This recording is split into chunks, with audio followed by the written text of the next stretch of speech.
大家好，我是 Living Sky， 欢迎来到我的频道。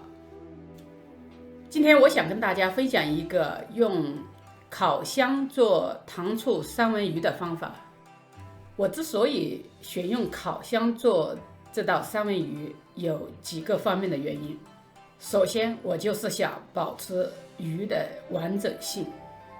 像这么大的鱼，如果用煎锅来做的话，必然要把它砍断。第二，我不想用油来煎，是因为不想吸入更多的油脂，三文鱼的油脂已经够高了。第三，是因为它不会造成空气污染。今天选用的是一条1公斤重的冰冻三文鱼。三文鱼在完全化冻后要清洗干净，去掉鱼鳞，打上花刀，擦干水分，里里外外撒上盐和花椒粉，腌制1个晚上。烤鱼选用的是玻璃烤盘，它也有几个方面的好处。首先，玻璃烤盘是可以直接上桌的，不影响美观。再者，玻璃烤盘的散热慢，鱼上桌后一直处在保温状态。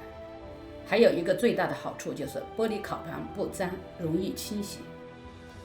三文鱼腌制1个晚上后，会有少量的水沁出来，用厨房纸将它擦洗干净，然后在鱼肚子中塞上一些生姜片，消除腥味。盖上锡箔纸，将烤盘塞进预热到375华氏度的烤箱中烤45分钟。在此期间，我们来准备做糖醋汁的佐料，将姜、蒜、番茄、辣椒、洋葱都切成粗丝备用。在一个碗中加入苹果醋、糖、酱油和玉米淀粉，调成糖醋汁。在锅中放少量油，将辣椒、姜、蒜和洋葱炒香，加入番茄炒出汁，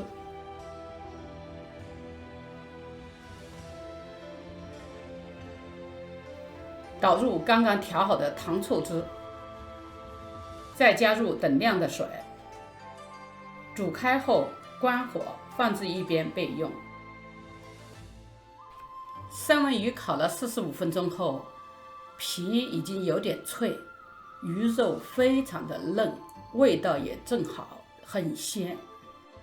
现在将糖醋酱料浇在鱼身上，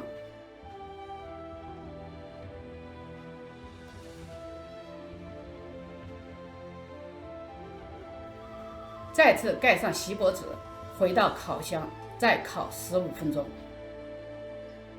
现在来准备一些主食：红薯粉泡软，绿菜花切朵，然后在开水中汆过备用。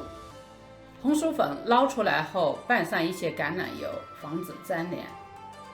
糖醋三文鱼终于出烤箱了，趁热将粉丝放进烤盘中，吸起多余的糖醋汁，